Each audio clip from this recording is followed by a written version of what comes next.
All right, everybody, we have a forum online. I was informed, so we'll call the meeting to order. And before we get into the public comments, I just want to make a comment. If you look at the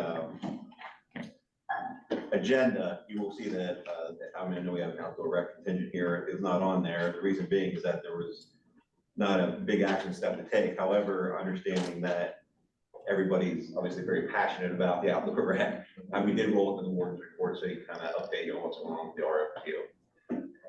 I did get some pleasant emails because it wasn't on there. But I want to thank everybody for those. But with that said, we will move with public comments. So if you have outdoor rec, we can do those comments at warden's report. Are there any other public comments outside of outdoor rec? I don't see any. Okay, and then moving on, we'll do the approval of the minutes. We have a motion to, everybody have a chance to review the minutes, and if we do we have a motion to approve the minutes? Motion to approve the minutes, Controller Moser.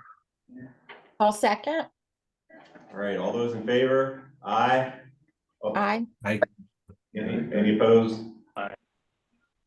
Okay, do you want to make a comment on minutes? We have to look at those online. Where can we see those? Because first of all, they're not available until they're approved. Correct.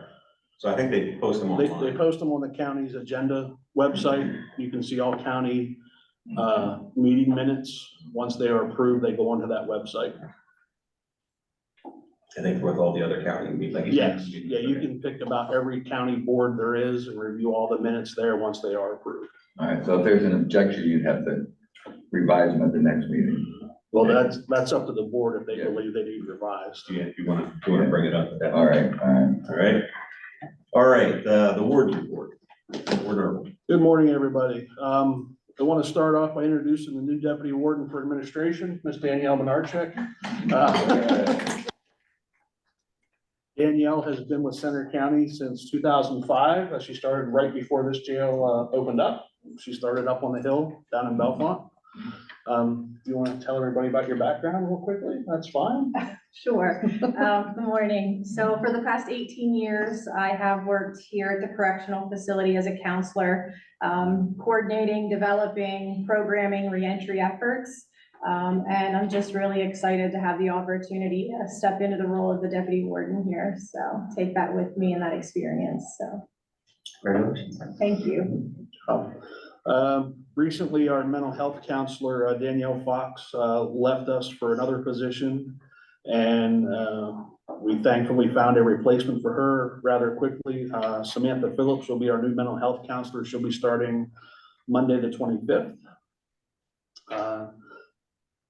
Recently, we finalized the contract addendum with Prime Care Medical for our medication-assisted treatment services for the opioid use disorder. Prime Care will be administering all the medications. They will be doing the initial counseling for the program. And then Crossroads Counseling Services will take over the ongoing counseling. And then we're hoping to transition once individuals are released that are on the MAT program, that they would roll right into Crossroads in-state college for the continuation of their injections or medications. Unfortunately, I have to report that we had an uptick in COVID this week. Monday morning didn't start off so well for us. We have a total of 37 COVID cases this week. We've done some testing in 3 housing units where individuals presented with some symptoms. As a precaution, we initially tested the entire housing unit, which found some more cases.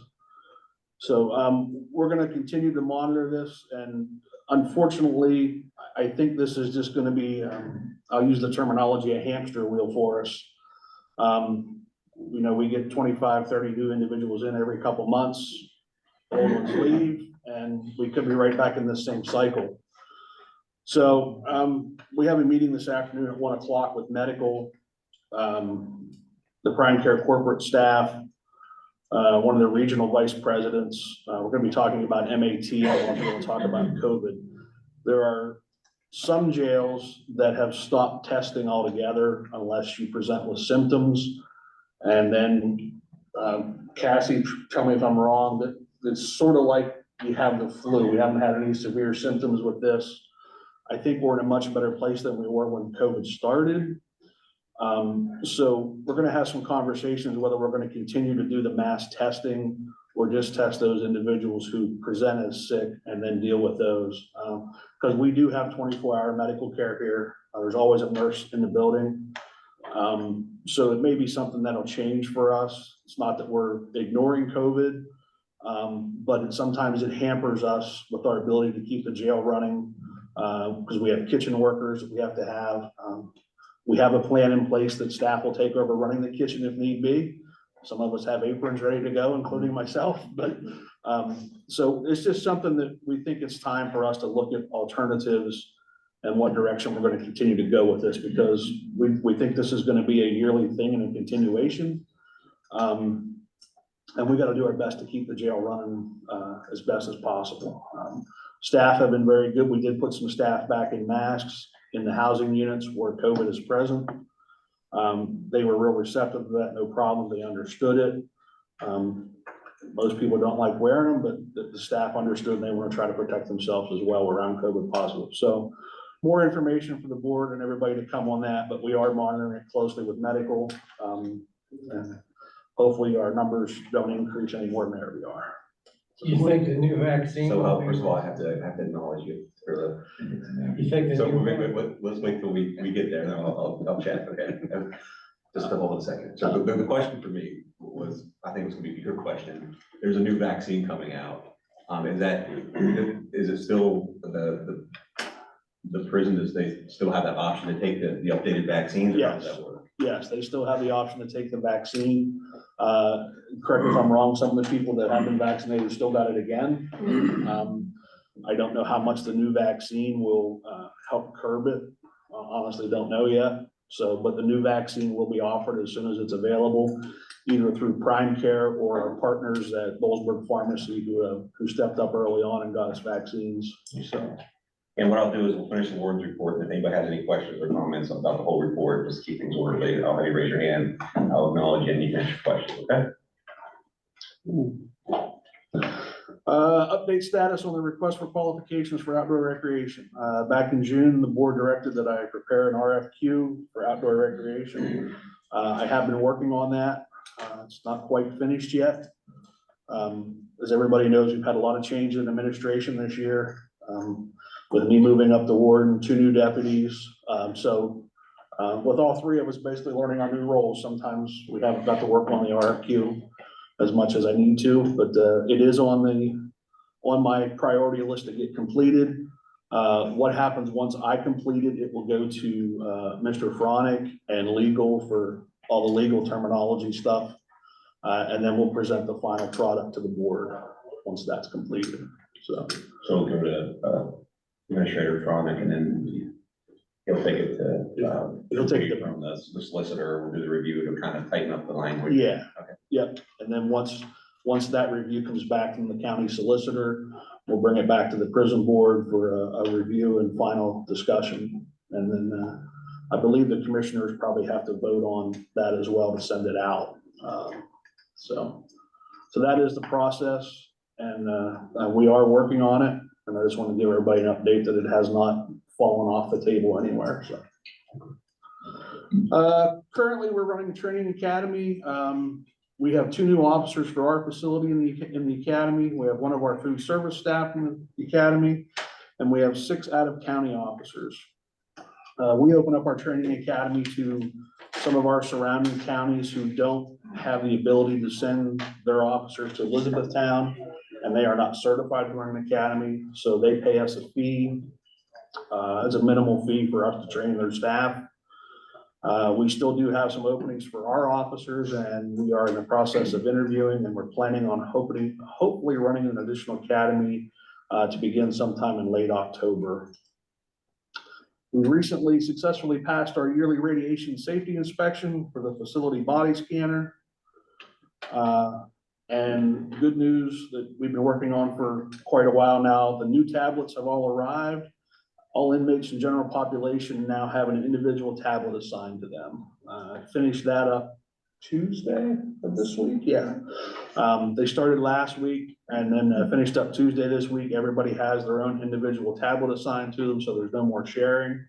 And with the COVID popping up this week, that was a big benefit because previously we couldn't share the tablets because of COVID. So now everybody has their own, so there's no issues. So everybody in general population has one and they seem to be working well and everybody's happy with having access to it, so. That concludes my warden's report, sir. All right, so first I'll start with the board. I guess I'm the only person here present, so anybody online, it's actually like this way. I generally operate on the day-to-day. No offense to the board. Anybody from the board have any questions on the warden's report before I turn it over to the public? Don't see any questions or comments. I'll turn it over to the public. So if you just be kind enough to raise your hand so I can identify you, acknowledge you if you have a question or a comment you want to make. Yes, ma'am. Sue Smith, I just wanted to know, if the 37 are all prisoners or are there also staff? That 37 is inmate numbers. So that number does not include staff. Any other questions, ma'am? I'm Cindy Carpenter. First of all, I have a question on, are the inmates offered masks in the areas where people are? Yes. Second, I want to emphasize the importance for humans to receive natural daylight for their health. And second, I have a question. When somebody gets sentenced, not to state prison, but back to county prison to serve their term, do the state law that requires people to be outside 2 hours a day apply to them? The Title 37 laws apply to everybody that's housed in our facility. Okay, so I don't have the numbers in front of me. That's the one that requires 2 hours outdoor time. Okay, so you are aware of that. Okay, thank you. I'll just note that every other year we get our Title 37 inspection, and we have been in compliance with Title 37 law according to the Department of Corrections. So, Sir in the back. Yes, sir. My name is Irvin Moore. I'd like to commend you folks on at least some movement with the RFQ. My only disappointment is that movement is no movement at all. We requested this for quite some time now. And I'm quite sure with everything that's going on with the changes in administration and the issues that involve the day-to-day operations of anything like this, that you will be giving this RFQ a bit more of a push. I hope so. That's my only comment right now. Hi, Shirley Gorski, and just on that, is there any sort of timeline in terms of, we were provided the process, but I guess it would be nice to know the timeline. And I also just wanted to emphasize that in the past week and a half, 2 weeks, we've received over 50 petition signatures. So we have a community that really cares and is very excited to hear that Center County could continue to take the lead. So we hope, as Irvin pointed out, that we will see movement, and it would be great to have some sort of timeline to provide our community. And I see, sorry, there's someone online that's raising their hand. yeah, But I was if getting to there- them next to make sure with everybody else. If there is a timeline, it would be great to know like how long the process in terms of. I don't have a hard timeline, but I can tell you that I do continue to work on it. Yesterday, in between everything else going on, I was adding some more information to it. So it is a work in progress, and I'm hoping to get it done as soon as I possibly can. But I have to keep the operations of the jail going as well. So I'll chime in here. I obviously I came back to the board and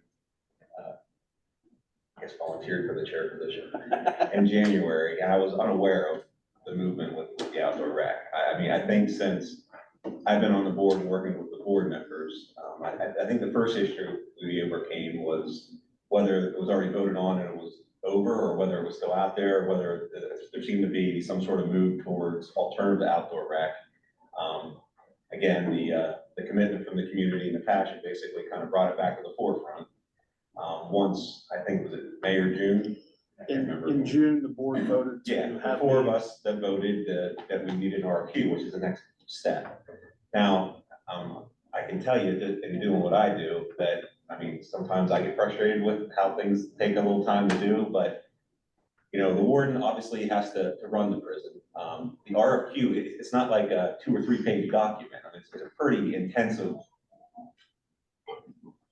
document that you're gonna come up with, as well as a lot of things that you have to cover, because you wanna make sure that when you put this out, that you're covering all issues. So, to me, the timeline I've seen is actually pretty fast. I mean, we started this in June, and I'm assuming, and I don't actually set a time frame for you, but from where it is, from where I've seen when we started treatment courts and things like that, it seems to be a pretty on track for getting the RFQ done. Now, I understand the passion, obviously, and like I said, I got the emails. As a group, if I were in your shoes, you've already got the first hurdle. You got the RFQ. I mean, you've already got it back on the agenda. You've had the board vote, hey, let's do the RFQ and see what comes. So once that RFQ is done, I mean, it has to go from Glenn, and it's gonna go to Betsy Dupuy, who's the county solicitor, basically to do the legal review. And then once that's done, that's the next big issue to determine whether we know what the RFQ's out, when it goes out, and we get back the estimates, you know, what that looks like, what the board's position on that is.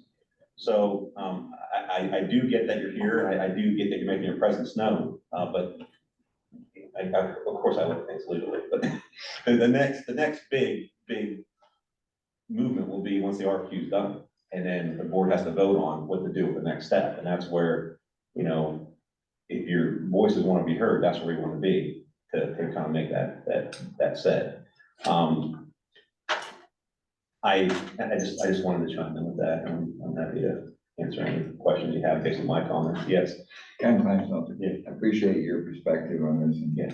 we do understand it takes some time, but we do want to keep this before the board, and so I get like, if you don't show up, you think we're just gonna be like, yeah, so I get the pressure. I mean, it has its objective, and I get it. You're making sure that we prefer that it be on the agenda like every time, so. Yeah. Well, that's why I put it in the word report. Like, when I do agendas, like when we do our board of judges meetings and things like that, there's nothing new to discuss, I generally put it on there, but I also do understand that it's important to everybody, so. Right. That's why we put it in the word report, and it will be in the word report until it comes time for a time of action. Once the RFQ is done, it's gonna go to the county solicitor. They have to get that finished up, and it'll come back to the board, and then it'll be back on the agenda, but it will be covered in the word report. So moving forward, I will guarantee that it will be covered every time we're here until the RFQ is done and presented to the board. Yes, ma'am. Yeah, thank you. Thank you very much for the update today. One thing I realized, and I think this conversation today is underscored, is that you all know the process. You know, you're part of the prison board. The warden has ran the facility for years. A lot of us, although we care about this issue, maybe don't quite know about the process on the back end. Sure. So when we're not hearing an update, we're not sure that, you know, it's still getting worked on, or like you just told us about the reason it's not on the agenda. So I think one thing maybe we can all take away from this is just, if there are process-oriented things that would help us as a group to understand, okay, why this may be a little slower, or hey, I know the RFQ phase went quickly, but this portion's gonna take longer because the county solicitor is on vacation, or, you know, just whatever sort of like nuances go on in the process to kind of help us better understand who don't have that background knowledge. I think that might allow us to work together just a little bit easier, because we don't know what we don't know. Yeah. And obviously there are some things we don't know. So I know I found this information today very helpful, just a little bit more information about the thought process behind what goes on the agenda and including things in the warden report. So if I could make an explicit ask for proactive communication and clarity around the process, I think we would all find that really cool. I won't speak for us all. I would find that really As the helpful. board chair, I'm trying to do. Awesome, I thank feel like you. with board report, and in a way, I'm kind of in your shoes because I just took over the president judge in January and I've learned pretty quickly that there are processes to things. I was like, well, let's do this. And it's like, well, no, you need to get this approval. You have to do this and you have to have this contract. So, I've kind of been learning the same thing. The other thing I struggle with and I'm trying to get better with as a judge, the more I talk, usually the more I get in trouble. So, I will try to, be more open and kind of engage with you as we go through this. But again, this is my read of it is that once that RFQ is done, and once it's approved, it goes through their legal in the county, it's gonna come back and that's gonna be the big time where there's gonna be a vote for the board of what to do with it. And that's obviously gonna be, you know, where you wanna make your position heard again before we vote to see what's gonna happen. And then, if it gets past that, then I'm assuming it goes to the commissioners at that point. But the RFQ, once it's done, if it gets approved by the board, I'm assuming then it goes out to people to get the bids, you know, who's gonna do it. So I will definitely make sure that if it's not an active agenda item, that it will be covered in the board report monthly. Now, I'll do my best to explain what I understand of it. We do have, Administrator Frantic who knows the process much better than I do. And he's online today, but, I know, Warren Irwin's been great to work with since I've been PJ, and I mean, we have, and I understand that that's the focus of the group, but at least my belief is that we've accomplished some things with work release as far as getting school code county inmates out, things like that, so, I mean, I'm looking at the outdoor rec as an issue that we have to, you know, address and figure out where we're gonna go with it, but I'm also trying to make sure that we're doing other things about the prison, as I'm sure the warden and the other prison boards. And the one thing I will say with the RFQ, you can go online and find lots of RFQs. Can't quite find an RFQ to build an outdoor recreation to an already existing facility, so that some of this RFQ I'm developing, you know, by my knowledge, so I just wanted to point that out, so that it's taking a little bit longer. I wish I've called, I know some of you went to Dauphin County, I've spoke to their warden Griggs, and, or Briggs, and, I asked him, I said, did you happen to do an RFQ when you made additions to your yard? He's like, no. I'm like, because I was gonna borrow his. So it is taking some time because there is not a template for outdoor recreation RFQ, so. And I think everything's gonna be specific to the institution. Yes. Because this wasn't designed, obviously, to have Yeah, outdoor rec. you know. Well, I think, excuse me, that there would be some options. I mean, that we don't know what they're gonna look at various options, right? I would Yes, assume. an engineer will have to look at, can we put a new door in this area of the building? Right. They have to, if we're expanding back to the rear of the facility, they have to be careful because there's a geothermal system back there. So that is in the RFQ, you cannot disturb the geothermal system in any manner. To the right of us, we have the solar array, obviously we can't do anything with that, so those things have to be listed in there, and then it's gonna take an engineer to come in and look to say where we can have access points to any proposed additions. We'll have to talk with code to see if we can use our emergency exit doors as a normal access and egress. I don't know if they're gonna approve that or not, so that's where the engineer is gonna be able to say, yes, you can use that area, code will allow it, or no, you can't do that, you have to put a new door in somewhere else specifically for this purpose, so all that's tied into this, so that, it is time consuming, so. And do you have any guesstimate on the cost? Of outdoor I recreation? know of the RFQ. The RFQ, I have no idea what anything will come back at from, once we put it out to companies to submit their information. I wouldn't wanna, I don't wanna sit here and give you a number and then have it come back 20 times higher or 20 times lower, and, you know, so. Warden, if I may. Yes, sir. So that's a great point, and given that we are going into budget season, this is something that will be discussed as part of the overall budget. So when we're going to release this RFQ, or at least present it for consideration, it would then have to be incorporated into our budgeting process. So I will stick my neck out there and say we're looking at several more months.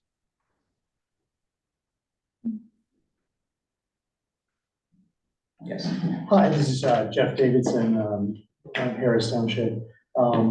Appreciate the work that's going forward and just want to see if there's additional resources that the warden can be provided or additional county staff that might be able to be of assistance. No, in any way, or, you know. Oh, sorry to interrupt. No, I think between myself and the deputies, we're keeping this project moving forward. Albeit sometimes it might seem at a slow pace, but it is on our, we do have it out there. Obviously, when the COVID hit Monday, a lot of other things, well, I don't have time to work on that today because now we got to deal with COVID. Right. Recently we completed our budgeting process. So that took some time for us to get our budget proposal submitted on time to the county. So there's other things that go on. The RFQ is not the only project we have running. I certainly understand it. So just a quick addition to that, which is, so if additional resources are not relevant or helpful, but that would be the goal, which is because it is a process. You're the first important step now that this has been done, but there will be additional processes, and I'm just eager to see that those processes occur in a timely manner. And admittedly, it's a process, but if each step can be managed, that's how you manage the length of a project. As all project managers know, the limiting steps are how many steps you have to do and how long each of those steps take. And so by managing that process, we can either get a good outcome or a less good outcome. And as the judge knows, justice delayed is justice denied. And so every day that we spend in this process is another day we're not moving towards a better just setting for our prisoners and our inmates. And so I'm eager to see us manage that as a project and as a process. I understand it takes time and I appreciate the effort people are putting in. And so I just want to see if we can do as well as we can. And then I guess the other question is, and I think, at least from my perspective, we don't know the outcome of the process, right? At this stage, unless we push forward, we might not push forward. And so there are a number of points where this can go off the rails. And the goal would be to mitigate those opportunities to go off the rails and stay on a process that leads to justice. And so that's, I think, my goal.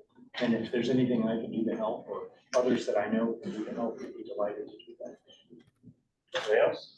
There's one question online, sir. Oh, I'm sorry, I didn't see it. And thank you for the work that's been done on this.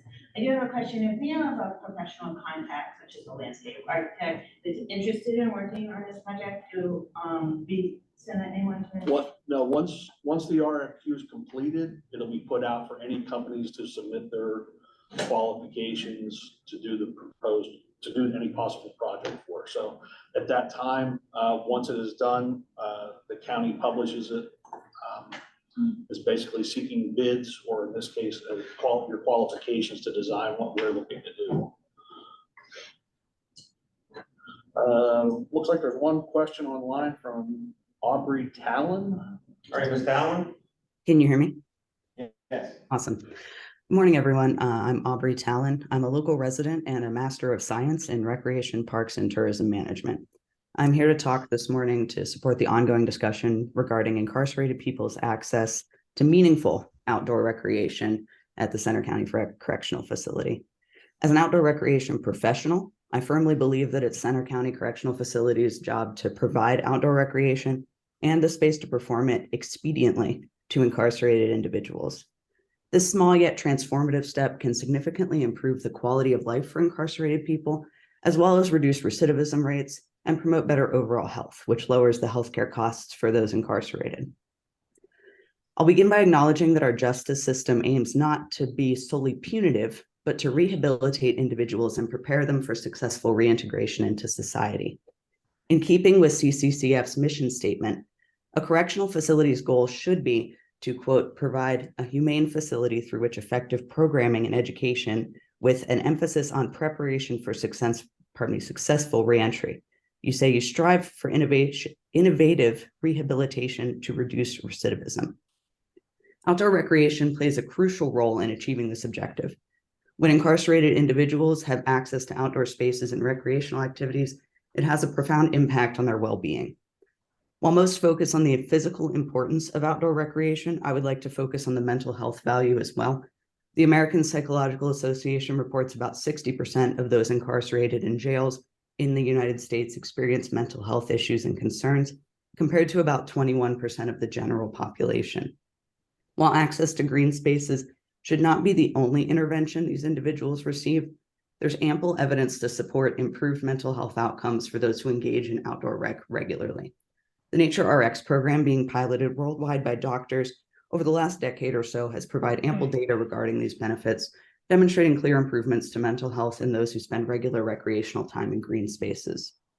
As evidenced by that Nature RX research, consistent outdoor recreation improves the overall physical health of participants. By encouraging outdoor recreation, we can also combat health issues that disproportionately affect incarcerated populations: obesity, vitamin D deficiency, cardiovascular problems, etc. And a healthier incarcerated population not only leads to improved lives within your facility, but reduces the burden on your healthcare resources. In addition to improving those health outcomes, outdoor rec opportunities significantly reduce recidivism rates. Gallant et al.'s 2015 research, as well as other works, have demonstrated that incarcerated people who engage in structured outdoor rec programs and sports are less likely to reoffend upon release. These programs not only offer a productive way to spend time, but impart valuable social skills, teamwork, and communication. By nurturing these skills, we equip incarcerated individuals with the tools they need to reintegrate into society, expediting desistance and breaking the cycle of reoffending. If I cannot appeal to your sense of justice regarding it on quality of life, reduction of recidivism, and improved integration into society post-release, I'll appeal to the following: that Pennsylvania state law requires that 2 hours of recreation time per day. And holding your facility to this standard of law would not only provide the aforementioned benefits, but also has a potential to reduce behavior management incidents at your correctional facility. Gallant et al.'s 2015 exploration into that sports discussion that he had also addressed a notable drop in inmate misconduct on the program days. Participation in these organized recreation activities reduced boredom, provided diversion, therefore improved behavior. As compassionate members of our community, it's our duty to advocate for these essential reforms.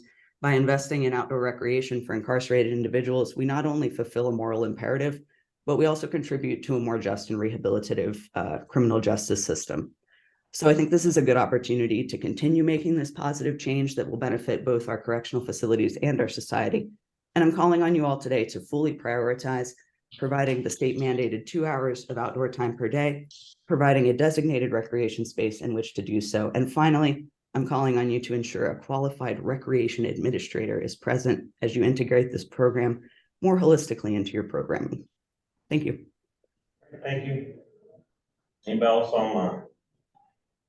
Any other hands? Anybody in person? We're done. The board Sorry, report? can I just, I do want to appreciate, sorry, your comment, Judge Bryan, in terms of, I know personally, I didn't understand what went all into the work release. So very appreciative of the efforts that went into that and trying to better understand like everybody's points of view, what's happening behind the scenes. So just want to emphasize like a lot of respect and gratitude, and trying to understand again, like everybody's perspective.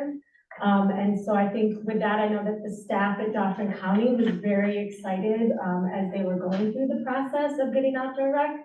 And then also I know from the victim's perspective, is important to look at as well. And as someone who had a close friend who was a victim, I know that that was very important for her to see that the person had full rehabilitation, that they were able to be released and be fully rehabilitated, so that they did not cause or inflict the same pain that was inflicted on her. And I know that that is not always, as someone who is the victim, who has been a victim and working through that with her, that process was hard, and people don't always come out on the other end as a victim, right? They will want to see this person punished, but I think we can all understand that that you hope that the victim comes to the point that they want to see full rehabilitation. So just trying to look at many perspectives, I think that's important. So I think, you know, from a staffing and from victim perspective, we're seeing that overall beneficial. So I hope that made sense in terms of the process of a victim. And that, you know, of course, we're gonna see some people that aren't gonna wanna, you know, that wanna see these people punished, but overall, if someone can make it through the grieving process, they're gonna wanna see people rehabilitated so they're not causing the same pain that was inflicted on the victim. So I hope that makes sense, but we're really wanna be respectful, wanna understand everybody's point of view. And thank you, yeah, for all the time and the energy that's going into this. Okay. Move on to facility. We'll start off with our population information, for the month of August. Center County had an average daily population of 114.02 inmates. Of that, 60.7 were unsentenced and 53.32 were sentenced. I won't read through every single county that we have there, but our average daily unsentenced population was 90.01, and our average daily sentenced was 110.21, for a total average daily population for the month of August, 200.22. Prime care medical report for the month of August. The Health Services Administrator, Ms. Kawa, who's with us today as always. She conducted a review for all staff on the signs, symptoms, and actions needed for possible overdoses. This included information on how to use the Narcan and the location of the Narcan devices within our facility. We do have Narcan devices in our medical emergency response bags, and we have Narcan devices located throughout a few other areas within the facility. Total sick calls for the month of August were 174. Total seen by the physician or PA for the month was 130. Total outside medical consultations was 18. And total returning citizens on medical medication was 120. The mental health portion, mental health clinicians seen 235. Psychiatrist had 69 visits. Total on mental health medications for the month was 98, or approximately 49% of our average daily population.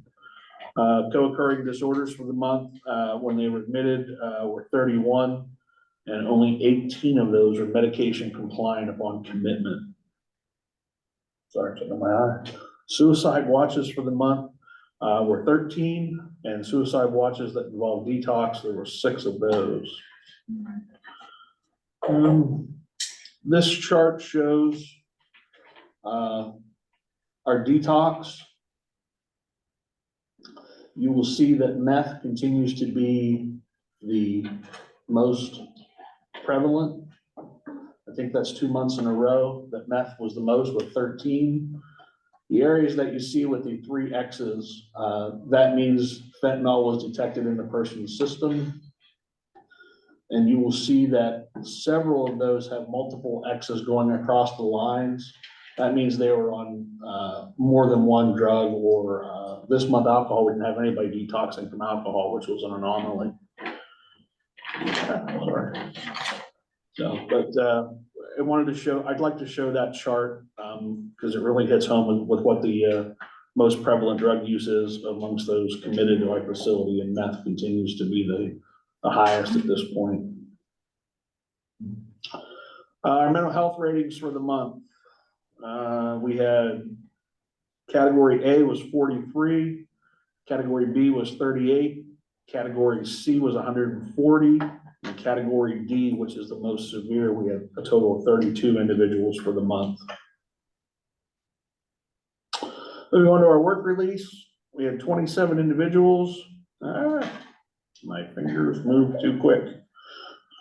We had 27 individuals on work release for the month. And sorry about that. We had 6 at Centerpiece, 14 were employed by private employers. We had 5 assigned to facility grounds, 2 with county maintenance. Center County had a total of 15, Huntington County had 1, and Schuylkill County had 11 on work release for the month. That's all I have for facility reports. So any comments or questions from board members on the facility reports that are online? None. Any from the public that's present? It's just good to see the progress on Schuylkill. That was actually gonna be my question as well. Is that the result of the judge's arrangement that Schuylkill residents can have work release, or is that a brand new statistic that Schuylkill is so? I think this is the second or third month with Schuylkill going outside. Yeah, Interesting to note, Schuylkill County Prison, as of a month and a half ago, still does not have their outside work release up and running. So, we have some of their inmates who are eligible, who meet the criteria. Some of them go to Centerpiece, some of them work on facility grounds. We are trying to work with some local employers, who may have, say, a giant grocery store. There's probably a giant grocery store somewhere within Schuylkill County. So maybe we can get an individual job at Giant here. Once they get released, maybe they can get hired at a Giant in that area. Some private employers, don't want to, bring somebody in for 30 or 60 days knowing they're leaving and train them. So we do face that barrier with Schuylkill County inmates. But they've been a help with providing us some extra staff or extra individuals for Centerpiece, and for facility grounds, so. Yes. The COVID outbreak that's occurring right now, how is that impacting the guys who are going to work outside? Please don't jinx us. Right now, they're still going outside to work. It hasn't affected that unit yet. I'm hoping it doesn't. I had some sleepless nights Monday night, whether to cancel work release or not, to be honest with you, because right now it's still up and running. Could that change tomorrow? Yes. I'm hoping it doesn't, but I can't predict what's gonna happen, unfortunately. They're in a separate housing unit? Yes, our work releases, are in a different part of the jail than the regular general population are. All right, anybody online?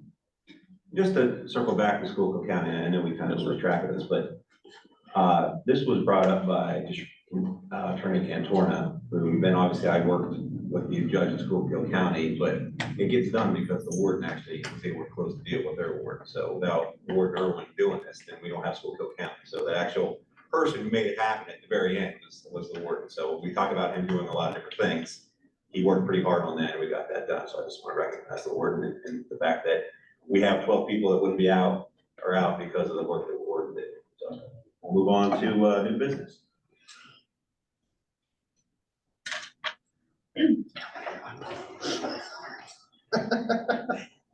I'm using Danielle's laptop because IT is working on mine. IT might be working on that one next. Yeah, that's what I'm looking at the IT expert beside me. We're trying to figure out if it's connection issues we have with networking or because last month's meeting did not record properly. Everything was all muffled. The sound wasn't working right. So I think we have that hurdle fixed. Proposed policy changes for the month. We're required to review and policies once a year. And we're working through some changes that are needed in some policies.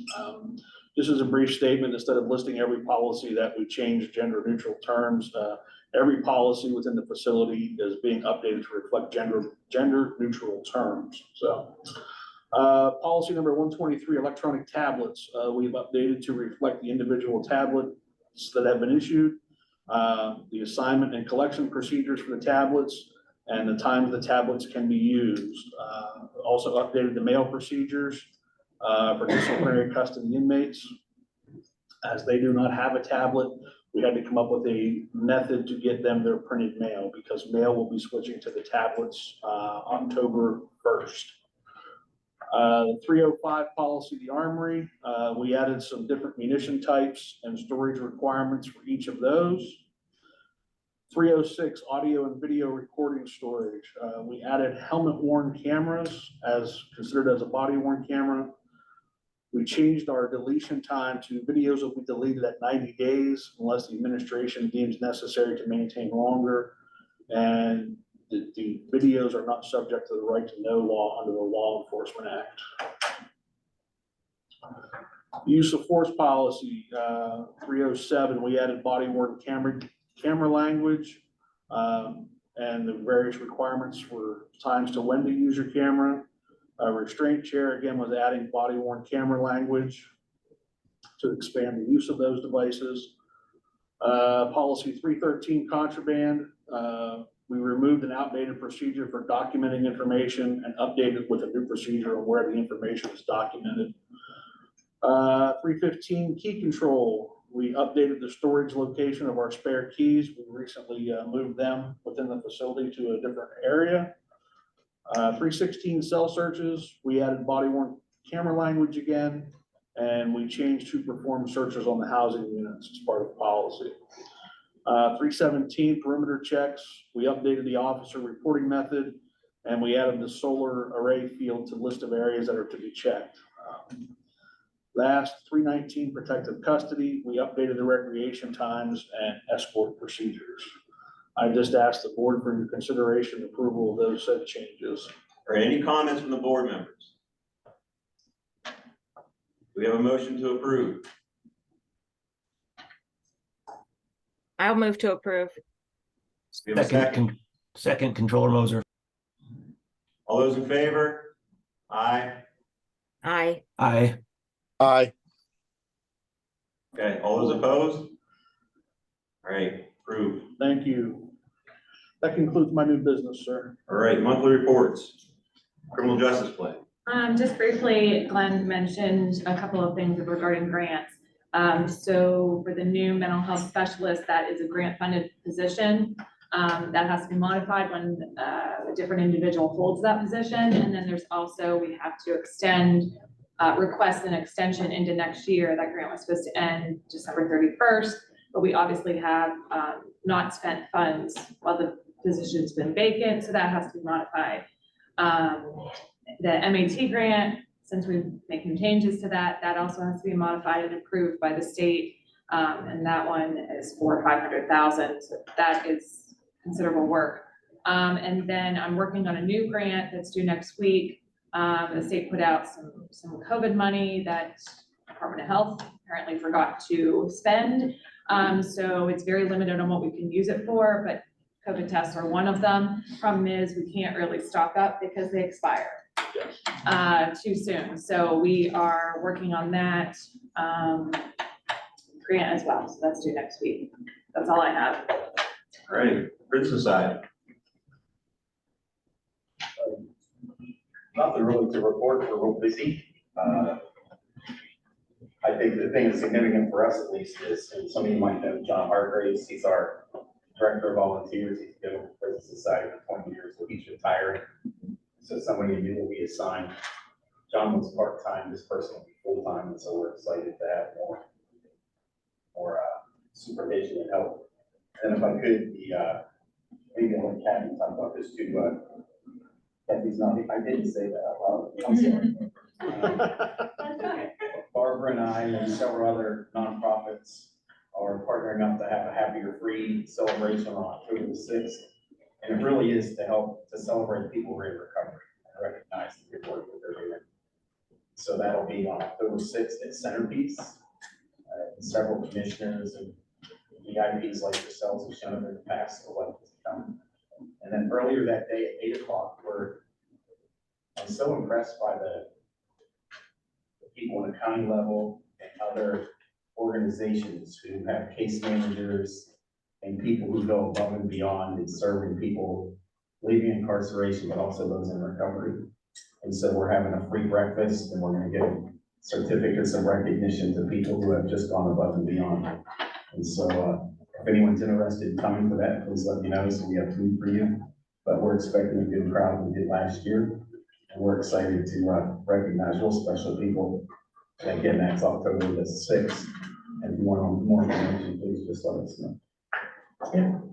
I'm gonna add on to what Mark said. I'm Nancy Spooner. Mark and I together are the co-conveners for the Center County chapter of the Prison Society. I just wanted to kind of highlight that David Miller and Flavia Barter come to the county facility to visit. And I was kind of looking over some statistics this morning and realizing that since January, the two of them have done over 50 visits.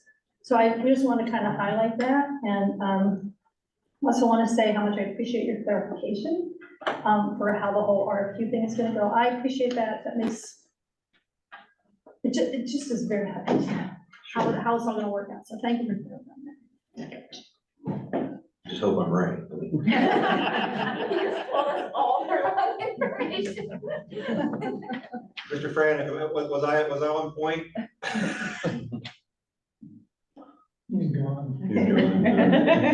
No, I'm here. I gave a thumbs up. Okay. That's what you call like walking the tightrope without a net. So. All right, centerpiece. Thank you for the opportunity to share. We are continuing our personal growth classes with the inmates from the jail on Mondays. Recently, we asked them where they wanted to go next with their classes, and they had indicated budgeting, that they all have issues with handling their money when they get out and knowing what to do. Carrie, it was perfect timing you sending over the information from the state for the class.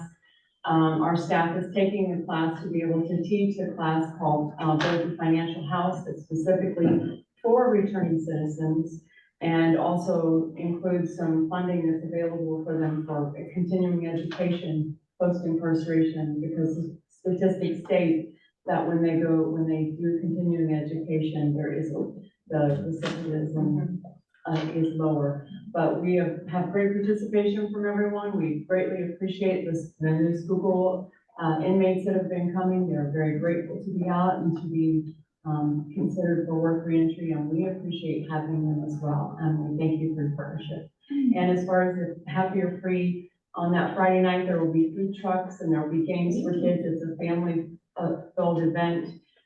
Quick Rock will be there. We are having a cornhole tournament, so if you want more information, just contact either Mark or myself. I'm just amazed to hear Quick Rock still there. Yeah, they are. They are. That's old school. Yeah. All right, motion to adjourn. Or I guess announcements first. Any announcements? I do not have any announcements. All right, motion to adjourn. Motion to adjourn. Second. All right, all those in favor? Aye. Aye. Aye. Any opposed? Meeting's adjourned. Our next meeting will be on October 12th at 8 a.m.